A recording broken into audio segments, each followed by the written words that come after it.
एक महाभारत युद्ध के बाद का राज्य प्रबंधन। महाभारत युद्ध में कौरवों के नाश के बाद पांडवों ने हस्तिनापुर का राज्य संभाला। युधिष्ठिर को राजा बनाया गया और राज्य में धर्म, न्याय और शांति स्थापित हुई। युधिष्ठिर धर्मराज कहलाए क्योंकि उनका शासन धर्म और सत्य पर आधारित था।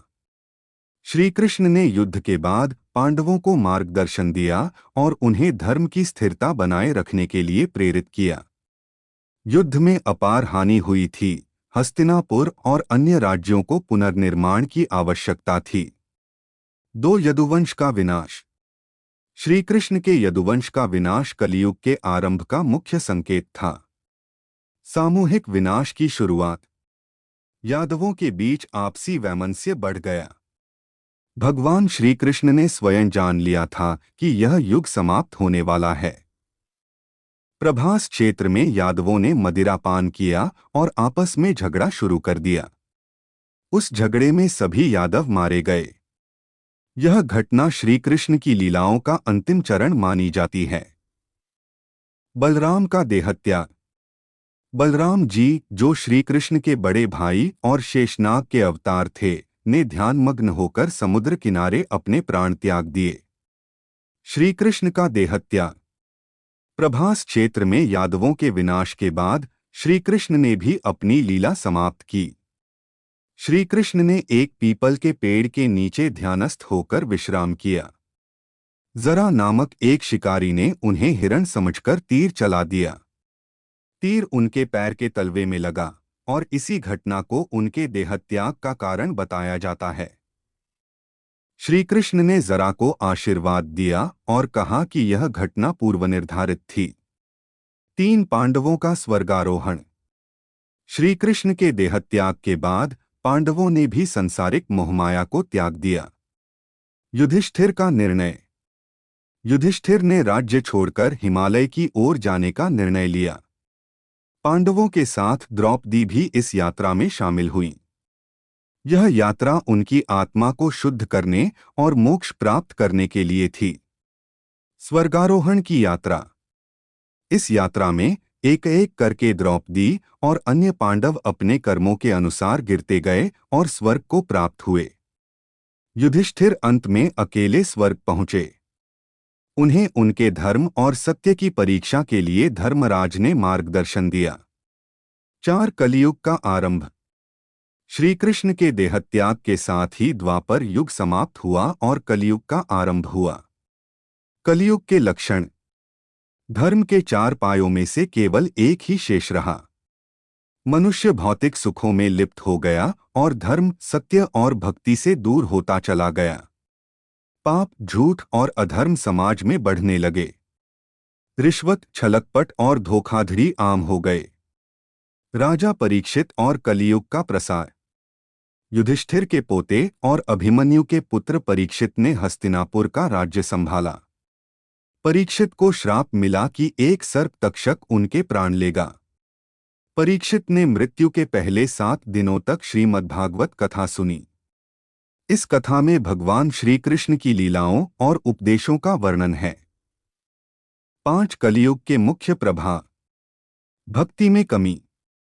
लोग धीरे धीरे भगवान की भक्ति और धर्म से विमुख होने लगे।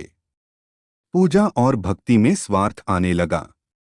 सत्संग और भगवद गीता के ज्ञान का प्रभाव कम हो गया। आध्यात्मिक ज्ञान का पतन। समाज ने आध्यात्मिकता के बजाय भौतिक सुखों और विज्ञान को प्राथमिकता दी। धर्म का सही अर्थ समझने वाले संतों की संख्या घट गई। कल की अवतार की भविष्यवाणी। पुराणों के अनुसार कलियुग के अंत में भगवान विष्णु का कल की अवतार होगा। यह अवतार अधर्म का नाश करेगा और सत्य और धर्म की पुनर्स्थापना करेगा। 6 श्री कृष्ण की शिक्षाएं और उनका प्रभाव। श्री कृष्ण ने अपने जीवन में जो उपदेश दिए वे कलियुग में भी अत्यंत प्रासंगिक हैं। भगवद गीता का ज्ञान। गीता में श्री कृष्ण ने कर्म, ज्ञान और भक्ति का महत्व बताया। गीता का संदेश यह है कि मनुष्य को अपने कर्तव्यों का पालन करना चाहिए और फल की चिंता नहीं करनी चाहिए। भक्ति आंदोलन का आरंभ। कलयुग के दौरान भक्ति आंदोलन ने श्री कृष्ण की शिक्षाओं को जनवरी से जनवरी तक पहुंचाया। संत तुलसीदास, मीराबाई, सूरदास और चैतन्य महाप्रभु जैसे भक्तों ने कृष्ण भक्ति को प्रचारित किया। सात युग परिवर्तन और वर्तमान समय में श्री कृष्ण का महत्व। कलयुग में भक्ति का मार्ग। पुराणों के अनुसार कलयुग में भगवान का नाम स्मरण करना और भक्ति करना मोक्ष प्राप्त करने का सबसे सरल तरीका है। श्री कृष्ण के उपदेशों और भक्ति मार्ग ने लोगों को कलयुग के पापों और कष्टों से बचने का मार्ग दिखाया। समाज में गीता का प्रभाव। आज भी गीता को जीवन के कठिन समय में मार्गदर्शक के रूप में माना जाता है। गीता का संदेश हर युग और समय में प्रासंगिक है। 8 कलयुग की भविष्यवाणियां। श्रीमद् भागवत और अन्य ग्रंथों के अनुसार पुराणों में कलयुग के कई लक्षण बताए गए हैं जो धीरे धीरे समाज में उभरते गए। सामाजिक और नैतिक पतन। लोग धर्म और सत्य के मार्ग को छोड़ देंगे। रिश्तों में स्वार्थ और धोखाधड़ी बढ़ जाएगी। परिवार और समाज में टूटफूट बढ़ेगी। छोटे छोटे विवाद बड़े झगड़ों और युद्धों का रूप ले लेंगे। आध्यात्मिकता और भक्ति की गिरावट। लोग धर्म के नाम पर अंधविश्वास फैलाएंगे। सच्चे संत और भक्त दुर्लभ हो जाएंगे। पूजा और भक्ति का दिखावा होगा। प्रकृति का असंतुलन। प्राकृतिक आपदाएं जैसे बाढ़, सूखा और भूकंप बढ़ जाएंगी। मौसम अनियमित होगा। पृथ्वी के संसाधनों का दुरुपयोग बढ़ेगा। मानव जीवन पर प्रभाव। जीवन छोटा और कष्टपूर्ण होगा। बीमारियां और व्याधियां बढ़ेंगी। मनुष्य का आचरण अधिक स्वार्थी और भौतिकवादी होगा। 9 धर्म की स्थिति और भगवान का स्मरण। कलयुग में धर्म के 4 पायों में से केवल सत्य ही बचा है, लेकिन वह भी कमजोर होता जा रहा है।